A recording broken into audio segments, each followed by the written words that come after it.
If you really want something, just sue the NCAA. They'll probably give it to you. The ACC and ESPN are oh so happy together again, and that's great news for the Big Ten Conference going forward. One West Coast versus Midwest rivalry is becoming one of the Big Ten's best. Let's cover it all on Big Nation. From Pasadena to Piscataway, College Park to the Coliseum, Seattle to State College, Columbus to Camp Randall, the Zoo to the Rock, and everywhere in between. This is where Big Ten fans gather to talk America's premier national conference with your host, Big Ten Ted. All Big Ten, all year long. This is Big Nation. Happy Friday, everybody. It is Friday in Big Ten country. It is the last day of the last month that there was college football. It is the last day of January before we move into a new month that is fully an off-season month. And this show has all sorts of off-season written all over it. We're talking about lawsuits. We're talking about a realignment topic, not necessarily realignment itself, but a topic within it that relates to the Big Ten as well, folks. We are in it. Maybe you got to go through the weeds to get to the flower. We are going to talk about some on-field football in our last segment of the program here today. But hey, there's some things that you're going to want to pay attention to in the weeds because there's a lot to kind of sort through. And if you're a Big Ten football fan, which of course you are if you're visiting this program, it's really going to concern you with a very hectic summer upcoming in the world of college athletics. It's the one thing that every college football fan loves to talk about: lawsuits. Lawsuits. Get your settlements now while you can. Okay, so I've got two different lawsuits surrounding two Big Ten teams that are both pretty different. But I think the overarching point that I want to make is the same within them both. Whereas if you sue the NCAA, you're probably going to get what you want right here and right now. Let's talk about this Michigan lawsuit that was filed last September when four Michigan football players, including the great shoelace Denard Robinson and the great wide receiver in the mid-2000s, Braylon Edwards. They were two out of the four that filed this lawsuit in September, a class action lawsuit against the NCAA and Big Ten Network. They wanted a requisition of a payment of $50 million for continued use of their name, image, and likeness. This is a lot of it kind of stems from this House versus NCAA case that we know we're going to be talking about this summer as well, and we know that's going to have a big impact on the future of college athletics. A big part of that House versus NCAA case is back payment to these athletes that said we didn't have the opportunity to benefit off of our name, off of our image, off of our likeness. And whether they're talking about the school, whether they're talking about the conference, maybe they're talking about a TV network, it says, you guys benefited 100%, and we deserve some of that back pay. That's kind of what's happening here right now. And then on Wednesday, it was reported by multiple outlets that more than 340 players have joined the suit, including former Michigan All-Americans Anthony Carter, Mark Messner, and Jarrett Irons as well. You know, I put a quote here on my notes. We've all seen those lawyer commercials on TV, and this is kind of the quote that I kind of came up with, and I think it's very true right now. If you are a former athlete, you may be entitled to compensation by the NCAA. That's how I feel right now, right? Whether it's House versus NCAA, whether it's this Michigan thing, we've seen some of these lawsuits certainly pop up. And if you were a significant athlete within the last 10 to 15 years, now's your time.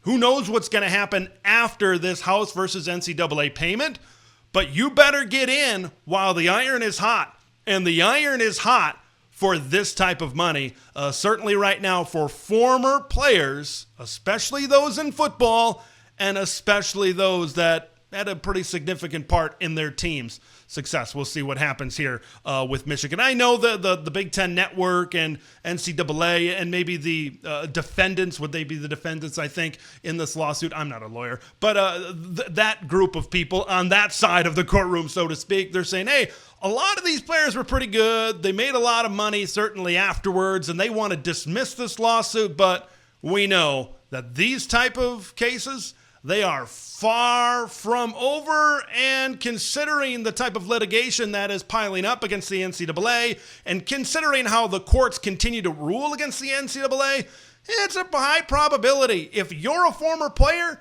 you're probably going to win one of these cases. Let's kind of get into the other one that kind of focuses on the here, and it focuses on the now. Boy, what a legal offseason it has been for Wisconsin, and we are one day away from February, right? We're just getting started in this offseason in Madison, Wisconsin. Badgers defensive back Nizer Forkoween is suing the NCAA on Wednesday seeking additional eligibility. He is claiming that his 2 years at Division II Grand Valley State should not count because it limited his ability to make money from his name, image, and likeness. Now, I'm reading this article on The Athletic, and I kind of skimmed down, and there was something very interesting at the end of this article. Wisconsin staffers first approached Nizer with the idea in December. So this was, of course, Nizer Forkoween wants the opportunity to be able to continue to make money at this type of level. More on that in just a little bit. But I think Wisconsin kind of looked around the room after losing a really good young corner like Nizer Forkoween, or losing a really good young corner like Xavier Lucas, losing someone like a Hunter Wohler over at safety. I know Nizer Forkoween does not play safety, but losing kind of some pieces within the secondary. They looked around him and says, yeah, we kind of like this guy back. And they kind of found a little bit of a loophole, one, of course, that really started with Diego Pavia at the junior college ranks. I think the junior college lawsuit and then maybe something like Division II, although I see the point from Nizer Forkoween, I think it's a little bit different. But hey, like I said, now's the time to take advantage of it. There are so many things sitting on the table of the NCAA. This is an issue where the NCAA says, yeah, we got to figure this thing out in the summer, but okay, yeah, let's just move it across my desk. I've got so many more other important things to figure out. Okay, you can play your one additional year. I think players like Diego Pavia and Nizer Forkoween are looking around the room and seeing the opportunity. Like this is actually a pretty good example with these two guys. I'm not sure if either of these guys are going to have a very long career in the National Football League or if they are going to have a career in the National Football League. So they are seeking these opportunities, and they see the opportunities to make a good amount of money in their final year of eligibility. Like Nizer Forkoween is going to be a starting corner if he gets his exemption from the NCAA next season. Diego Pavia is going to be the starting quarterback at Vanderbilt next season. I think what NIL and then eventually revenue sharing, the great opportunities that this has provided athletes to where maybe there's some kids that won't play in the National Football League. Not a lot of college players obviously play in the National Football League, but it allows them to make money while they're still in college, while they still can contribute a lot to their football team. So we've got former Michigan athletes, great football players that are looking for back pay when NIL, of course, was not legal at that point in time. We've got Nizer Forkoween looking to take advantage financially with an extra year of eligibility. Why is that important to our next topic? Well, it is an ultimate connection, right, between the two. So let's cross that bridge. Why don't we? You know, private equity in the Big Ten Conference and the SEC. But of course, we're talking about the Big Ten on this show and on this channel. That was something that sometime last offseason was kind of brushed to the side a little bit. There were some Super League proposals, and Big Ten Commissioner Tony Petitti, SEC Commissioner Greg Sankey says, well, it's not going to work for this reason for us, or it's not going to work for that reason because of us. And they kind of distanced themselves from private equity. But the times they are a-changing, as Mr. Bob Dylan once wrote, because Sportico reported yesterday that private equity is very much on the table for the Big Ten. I want to read this statement. For those of you on video, you can see it on the screen. But for those of you on audio, I make sure I want to recite it for you. And then we'll kind of branch off of that with a couple of different things. Now that this is on the table, it's providing some new talking points. It's providing some new opportunities, certainly. Okay. Quote, to better support its 18-member institutions, the conference is evaluating potential strategic partnerships in order to enhance the conference's event, sponsorship, and other ancillary business endeavors, a Big Ten spokesperson said to the Big Ten Conference. There are a lot of different directions to kind of go out from here, but I want to take a little bit of a flashback first to kind of get some perspective, to get a little bit of a starting point on the discussion of private equity and the Big Ten Conference. I remember when I was driving and hiking up the Trail Ridge Road in Rocky Mountain National Park last June. No service up there when you're 14,000 feet in the air. I remember doing that in the morning. I remember coming down and parking at a lake and eating some lunch around 12 p.m. and around 1 p.m. And I finally get service to my phone. Buzz, buzz, buzz, buzz, buzz. One more time. Buzz. Lots of notifications came through because that was the day when CBS Sports reported that the Big 12 was considering an $800 million to $1 billion investment from CVC Capital Partners in exchange for a 15 to 20% stake in the conference. People were throwing around terms like the All-State 12 and the All-State 16 and really shifting over. And the first thing that popped in my head was, well, that makes sense for the Big 12. It makes sense for a conference like the ACC that say they want to continue to narrow the gap between their conferences and the big earners in the Big Ten and the SEC, because the almighty dollar is going to translate to wins on the college football field. So I thought at the time, it's like, well, the Big Ten and the SEC are sitting in a really good spot financially. I'm not sure if they would really go in and take the risk on the slippery slope that is private equity. And now we see this report from Sportico. And now a new thought really pops into my mind. This House versus NCAA settlement and the impending new structure of college football, it's going to cost a lot more money than maybe I anticipated, than maybe I realized. Maybe there were some of you out there that were more in tune and more plugged into the business side of college athletics that could maybe predict this and maybe see this coming. But from my chair, where I like to focus on football a lot, it's kind of opened my eyes a little bit. And now if the Big Ten is going to field some of these offers, you know the SEC is also going to field some of these offers. And I see those numbers that existed with the Big 12. Now, I know they're giving away a lot in that particular situation. So those numbers and those financial ranges are certainly going to be higher.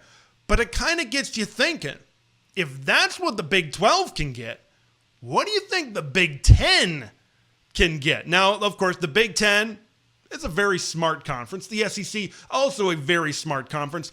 They're not going to sell away naming rights to their conference because they have more valuable brands within their league. And their league is more valuable right now than that of the Big 12 or than that of the ACC. So they're going to try to find a happy medium. And I think if this is something, and it certainly looks that way, if this is something that the Big Ten wants to pursue, you need to find that happy medium. You need to find enough money where it is certainly worth doing something like this and is certainly going to give your member schools a financial boost. But you can't do something where you can't sell away the farm and you can't put a big percentage into the pocket of private investors. So then when they deem it is not worth their investment anymore, they can sell off that share, and then what happens to your conference? Here I am talking about like I really know what's going on. I really know how private equity works, but I'm certainly doing my best at this point in time right now. But it is going to cost a lot of money. There's been a figure of $20 million that has been thrown out there. I think that you talk about $20 million has been 20 to 25 as an athletic department as a whole.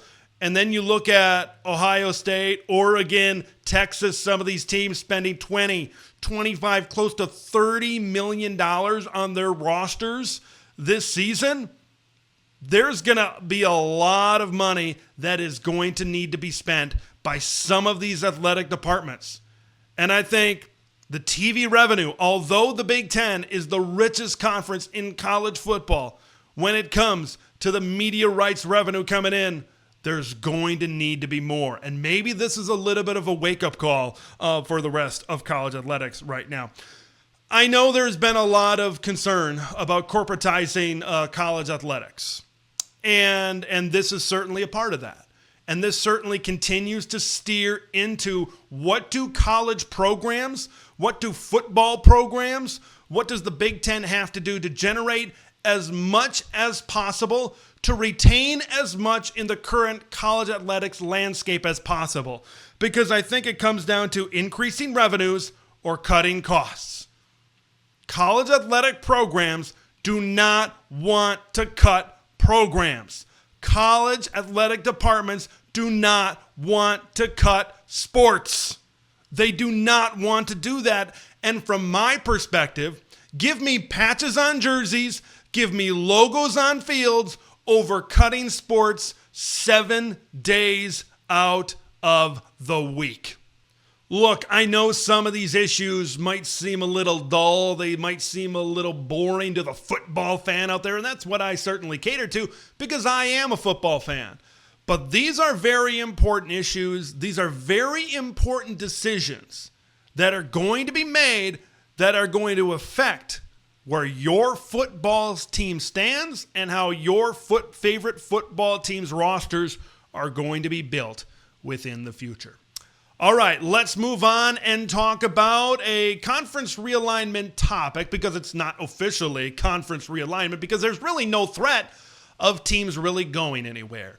The Atlantic Coast Conference and ESPN have agreed to an extension in their media rights, grant of rights package until 2036, which was the final ending date, but ESPN had a possible out in their contract in 2027. But even though we got Clemson lawsuits and Florida State lawsuits against the ACC because of that terrible 20-year television deal that was signed by the ACC back in 2016, everybody's happy.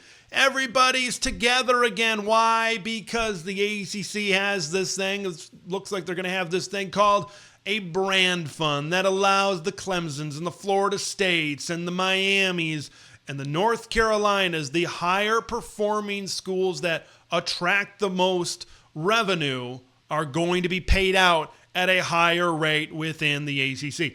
I'm not ACC Allen. I'm Big Ten Ted. So now let's maybe focus on how this affects the Big Ten. Now, even if that contract expired in 2027, I don't know how aggressive the Big Ten would have been in ACC expansion. That's another hypothetical topic for maybe never on this channel. But I think with the ACC and ESPN renewing their contract, extending their contract to the full expiration date, that is officially going to create some stability, much needed stability this year within the Big Ten.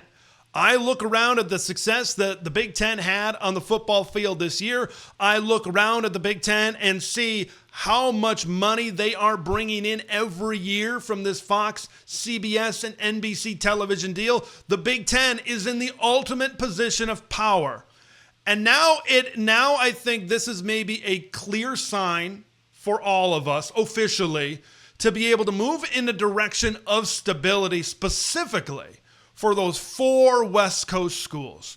When we've talked about integrating teams in the past, remember when you had the original 10, you added Penn State in the early 90s, and then it was a long time before Nebraska joined the conference, and then shortly thereafter, Rutgers and Maryland joined the conference. In typical Jim Delaney fashion, these were additions from contiguous states. So the integration didn't really take a ton of effort, really didn't take a lot of time to be able to kind of get them really in as Big Ten members.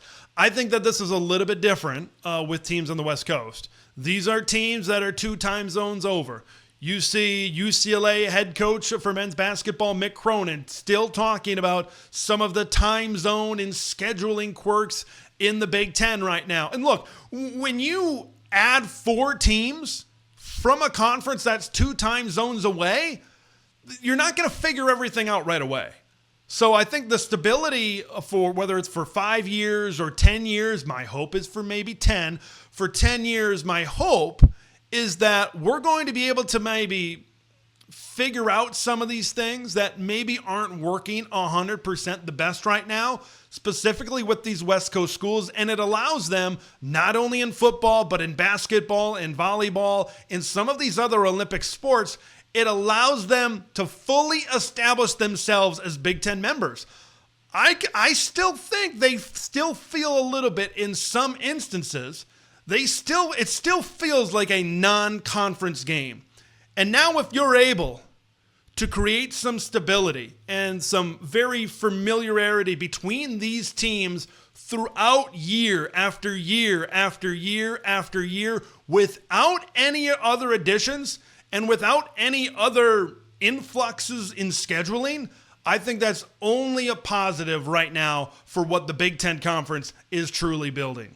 Last thing on this particular topic as it pertains to maybe conference expansion in the future. I start to look around this conference and I look at some of the teams out there and I look down to Miami, I look down to Florida State, I look down to Clemson. I know maybe I had a little bit of a different thought last summer, but I kind of look down at these programs and to me, they don't really check boxes. They don't really seem like great fits for the Big Ten right now down in that particular area. I know maybe teams like North Carolina and Virginia might seem like a little bit better fits for the Big Ten, but what they maybe bring in academics, they maybe don't bring as strong of a presence in athletics that the Big Ten is certainly looking for. They are in a position of power. We are in an era where we don't really want to split the pie more than we really have to. There is one combination left from now until the sun explodes that the Big Ten should really invest in as their one move in conference realignment. And it's Notre Dame. Surprise, freaking prize. But here's the thing about Notre Dame and the Big Ten that we all need to understand. Whether you love Notre Dame as a Big Ten fan, whether you hate Notre Dame as a Big Ten fan, and there's probably more of you that hate Notre Dame as a Big Ten fan, but I've never been in that camp where I absolutely hate Notre Dame. If I was Notre Dame, I'd be doing the same exact thing that I would be but they are doing right now. I think there are a lot of schools out there that would be doing the same thing that Notre Dame is doing if they could. But the Big Ten, considering what we're making from a television perspective and the revenue that we are bringing in right now, the success that we have had on the football field, the Big Ten doesn't need Notre Dame right now. And then you look at Notre Dame and this ACC deal, and a part of that ACC deal is Clemson, Miami, Florida State. Some of these bigger brands are going to be playing Notre Dame more often. Notre Dame gets exactly what they want, folks. Notre Dame doesn't need the Big Ten right now. These two parties don't need each other. But we know the clause that's in the Big Ten television contract as it pertains to the Fighting Irish.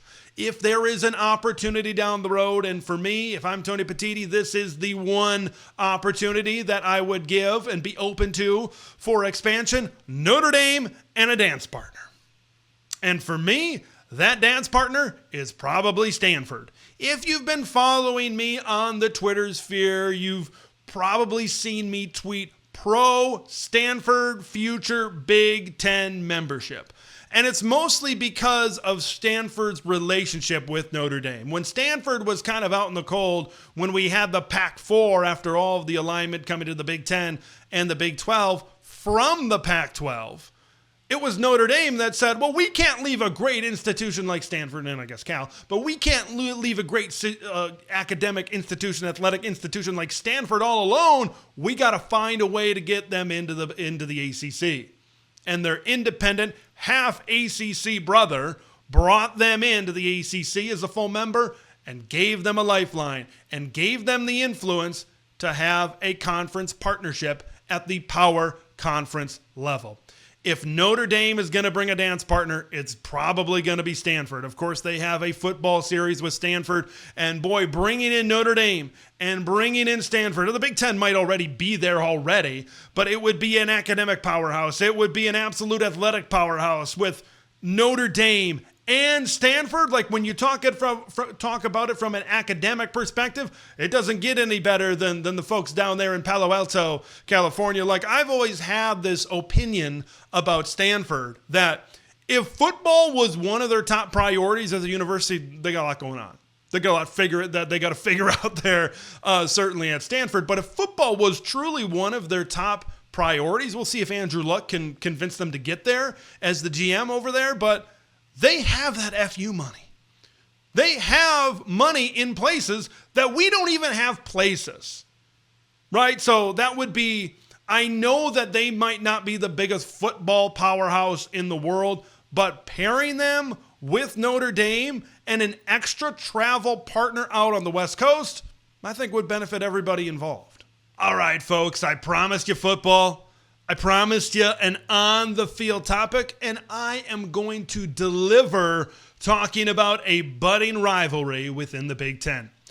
Rivalries are difficult to form. Rivalries take time to be able to form. When I look around the Big Ten this season, of course, the big questions when 4 West Coast teams join the league is, hey, which rivalries are going to form between these 4 new teams and these existing 14 teams? And it was fun conjecture kind of going back and forth. There is one clear answer. Oregon and Ohio State is a budding rivalry within the Big Ten.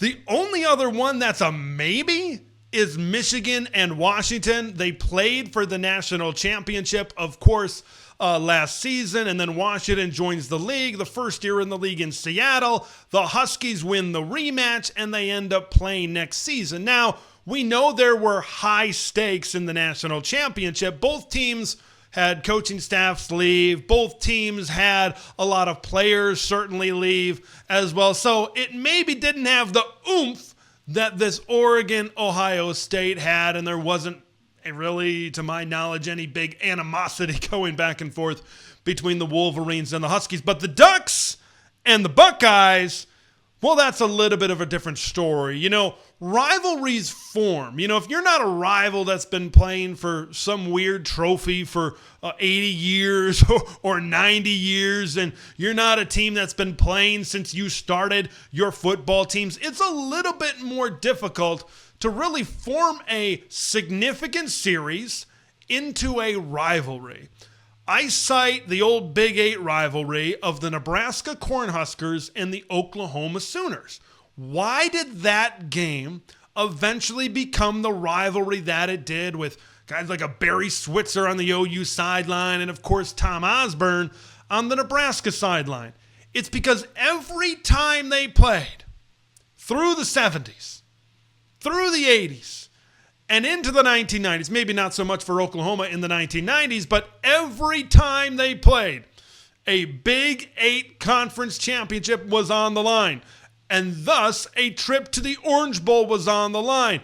And thus, the winner of that OU-Nebraska game every year would be in the conversation for the national championship every year.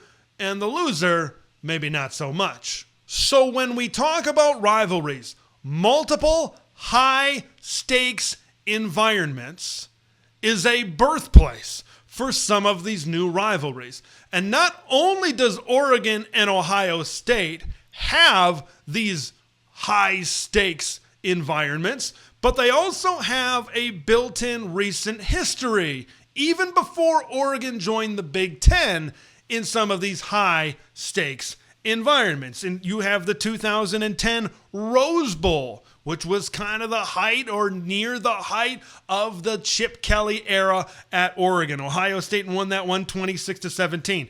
You have the first national championship game of the 4-team era. A Marcus Mariota-led Oregon Ducks team into the national championship game against the Ohio State Buckeyes. Ohio State won that one 42-20. But then we fast forward to 2021, And this is where we really start, I think, to dive into the results of a football game impacts how the other team reacts on their sideline as well. In that 2021 game, first of all, it was the first ever win for Oregon over Ohio State, and Mario Cristobal was on the sideline there for the Ducks. But here's what I really want to hammer a point with, is how Oregon won, where Oregon won. They ran the football. When you got, who is it? Anthony Brown. There's an answer to a trivia question. When you have Anthony Brown at quarterback and you have a great running back like C.J. Verdell in the backfield, yeah, you're probably going to run the football. Verdell ran 20 times for 162 yards and 2 touchdowns that day. The Ducks, who were pretty sizable underdogs going into Columbus that particular Saturday afternoon, rushed for not 1, not 2, but 269 yards on the Ohio State Buckeyes. Ohio State had a defensive coordinator by the name of Kerry Coombs.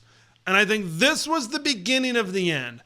This was the beginning of when Ohio State realized that they need to buck up and they need to toughen up on defense. I know the big breaking point would be Michigan's win, the first win in a while in the series in that 2021 game in Ann Arbor, Michigan. I know that's something that a lot of people are going to look to as an event that caused and created change for Ohio State.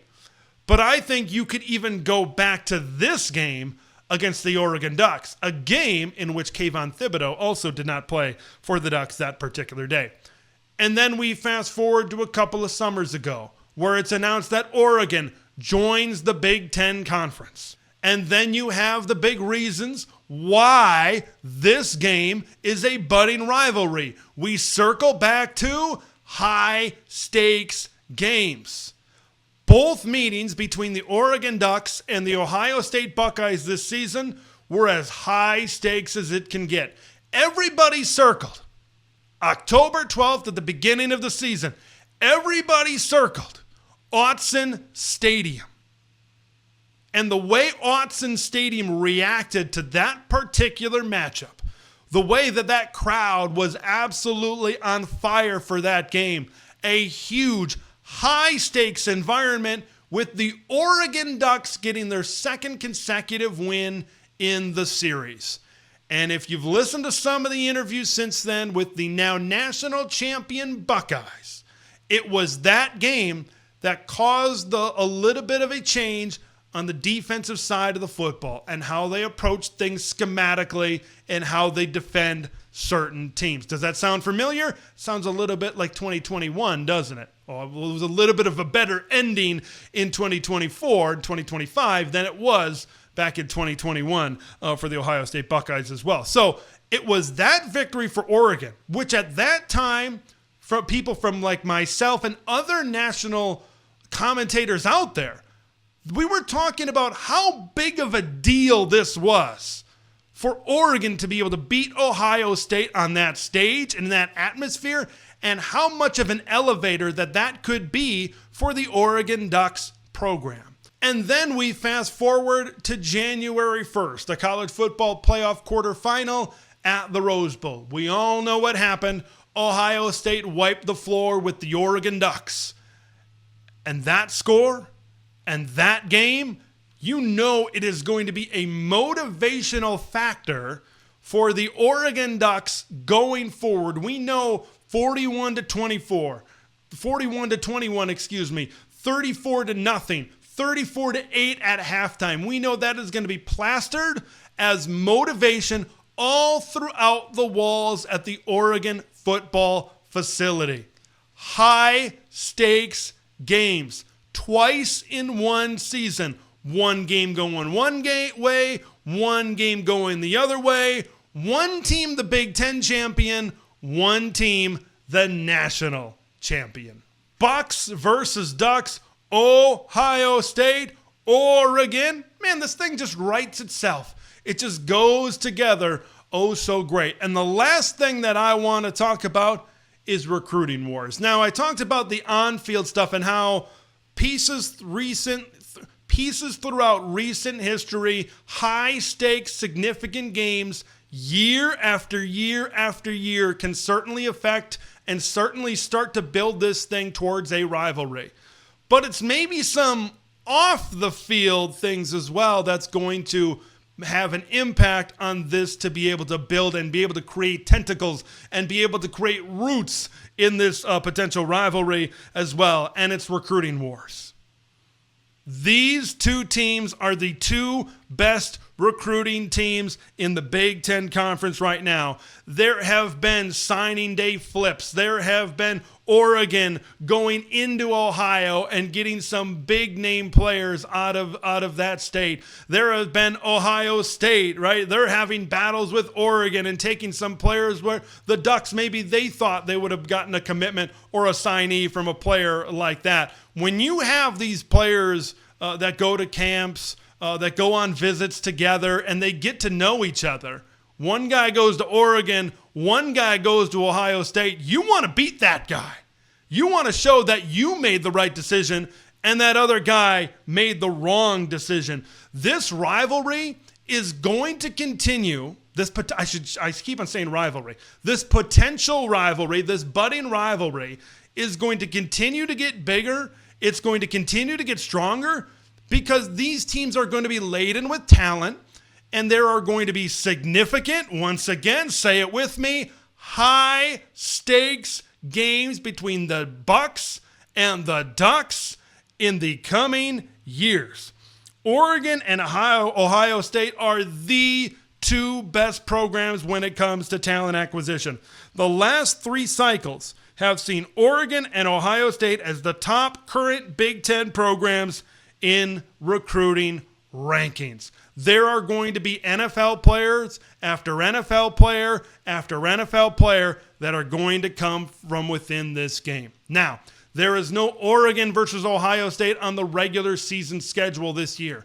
But what if the Ducks and the